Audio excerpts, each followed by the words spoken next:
Alright, ladies and gentlemen, this is another My Two Cents. A lot of people sit there and say, well, global warming exists. And I sit there and say, no, it doesn't. And this is going to be a little tutorial to prove exactly what that is. Back in the day, in the 1900s, early 1900s, we had this idea of indoor plumbing. All right, back then we only had an outhouse.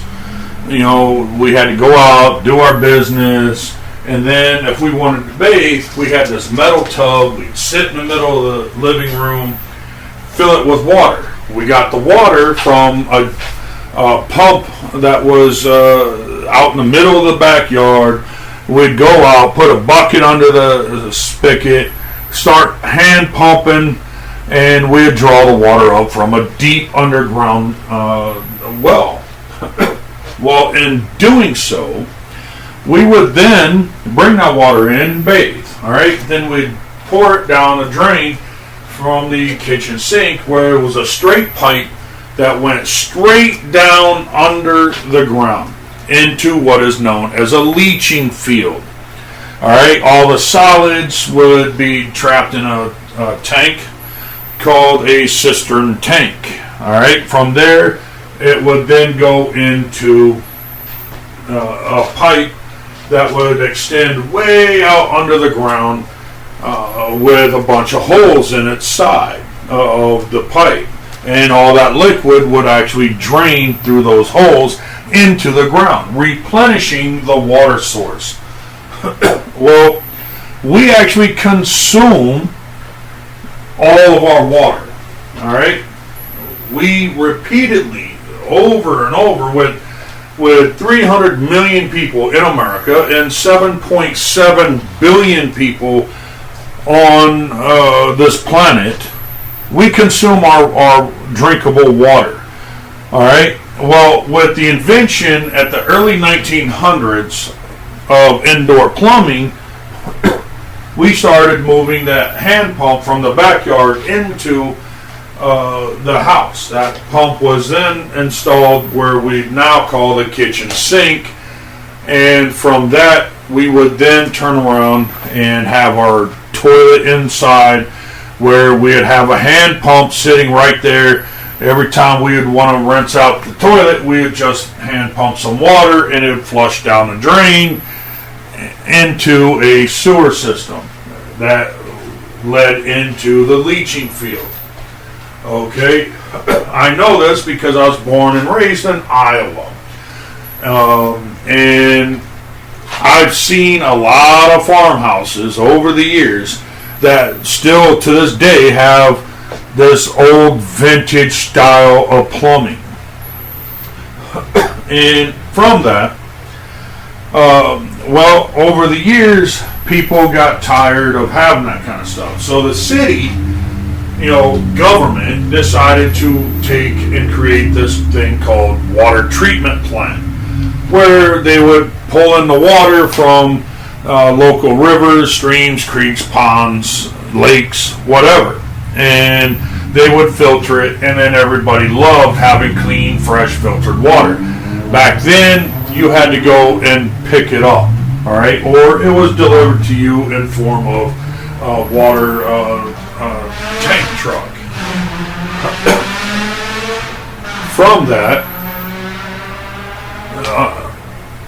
that, we then ended up with underground pipeline. All right, the city would pay, or using taxpayers' money, and people started having this wonderful indoor plumbing. Now you could have a faucet, no more hand pump. It was a lot easier to flush your toilets. Okay, fine, no big deal. Everybody liked it. But when everybody had constant flowing water, you didn't have to labor and get a hand pump going. It took 5-10 minutes to get water drawn up from your own well. So with that said, everybody had to have indoor plumbing now, because it was a lot easier and water was right there because it was pressurized.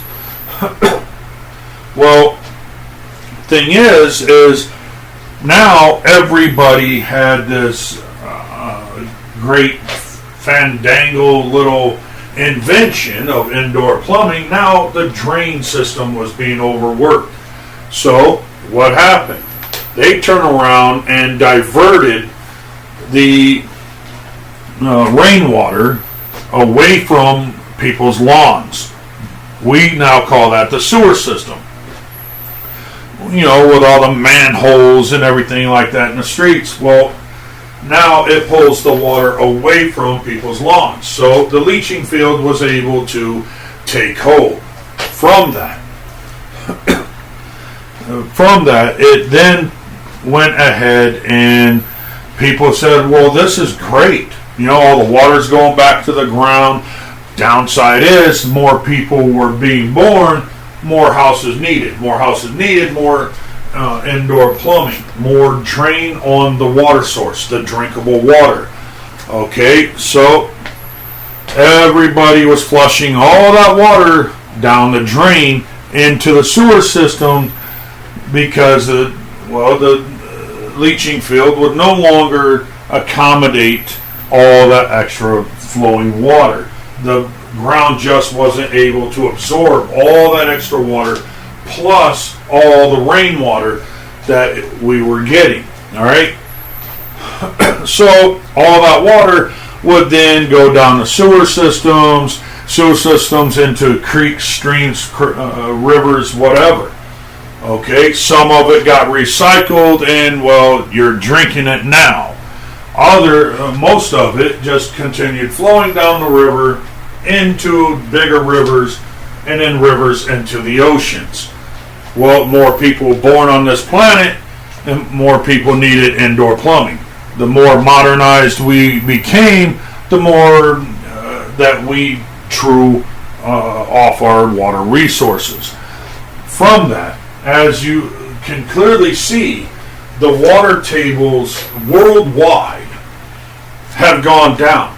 Lakes and streams and creeks and rivers are literally dissipating. All right? All this drinkable water is going away. Where would it go? Think about it, ladies and gentlemen. Where would it go? It doesn't just vanish in thin air. So where would it go? It's simple. It only goes to one location, the ocean. They keep talking about how the ocean is rising, okay, and we're losing water, and the earth is warming up. Well, of course, because the more water we consume, and then flush it down the drain into the sewer system, sewer into the creeks into rivers into large rivers in the oceans. Boom, we're not replenishing said water back into the ground like we used to. And look at it, from the early 1900s all the way till now,